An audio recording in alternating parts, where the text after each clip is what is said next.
On that fateful day, September 11th, President Bush's first test of leadership came not before his generals at the White House, but in front of a group of second graders in a Sarasota, Florida classroom, wide-eyed witnesses to history. Now high school seniors, they remember. Smile! Smile. It started out as a morning of excitement and innocence. I remember everyone had their hair done and new bows and everything. Mariah, you got to school that morning. Did you have new bows too? I think I did. Yeah, I remember coming to school being all excited and stuff, and the security here checking you, and if you were late, you couldn't get in.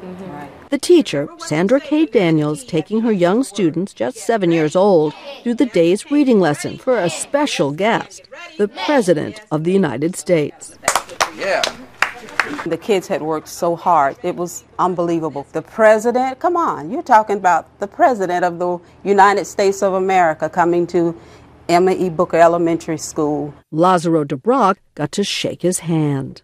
Do you remember that moment? Yes, I do. Actually, it's very vivid. I remember, sticking my hand out, and, he looked at me and shook my hand briefly. The press was there, too. Ann Compton was in the room for ABC News. Everything was so relaxed. This was not a big pressure event. The kids were kind of bewildered by all the fuss around them. What few people in the room knew was that a plane had crashed into the World Trade Center. For now, the event at the school continued. And we were following our normal pattern of reading, and the pet goat just happened to be the next story. The pet goat. The pet goat.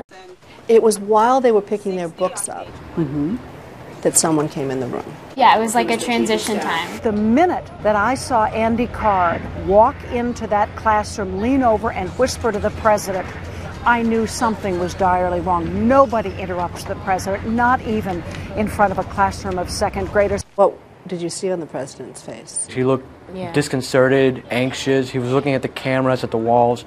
Very serious and concerned. He left the room. Mentally, he was gone. You could see it. I could see it and I could feel it. He was gone. So we kept going on with the lesson, not letting that kind of affect us. But at the same time, you can tell something had changed, but you didn't know what had changed. Just what had been whispered in his ear. A second plane hit the second tower. America is under attack. For about 7 minutes, the president remained with Miss Daniels' class. He was criticized by many people for staying. What do you all think about that? I think he was putting the mentality of the students before his own, and he didn't panic so that we would remain calm. Anybody do that? Read more than you watch TV? Oh, that's great. So I think if he wanted the country to stay calm, he needed to show that he was calm himself.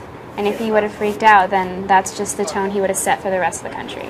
After leaving the classroom, the president went into the next room to be briefed on what was happening, and the Secret Service told Mrs. Daniels about the attacks. And then I got myself together because I had to come back over here to my 16 babies that were waiting and wondering what's happening to their teacher.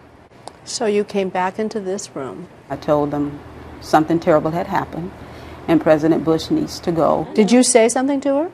We just gave her hugs. I gave her the most. She dropped a tear or two. What do you take away from the experience of having been here that day with the president? Being that I was in here, I wanted to know what was going on. And so I guess it kind of matured all of us a little bit faster.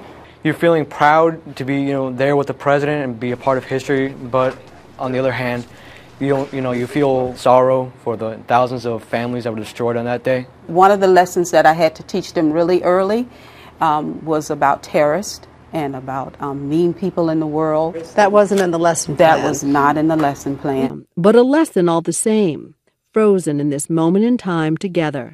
The next year, Natalia wrote a letter to the president. He wrote back.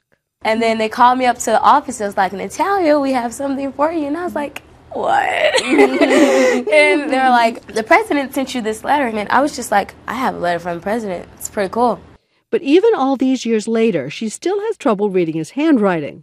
I read it for her. But remember, out of the evil done to America will come good. Best wishes, George Bush. Well, that's a pretty special thing. So all of you have a special bond, I would think, having been together in such a public way. We were a family before all this happened. It's just being able to let the world see that we were a family really kind of made it more special. What happened made us a part of history, and no matter where they go in life, they'll always be my babies.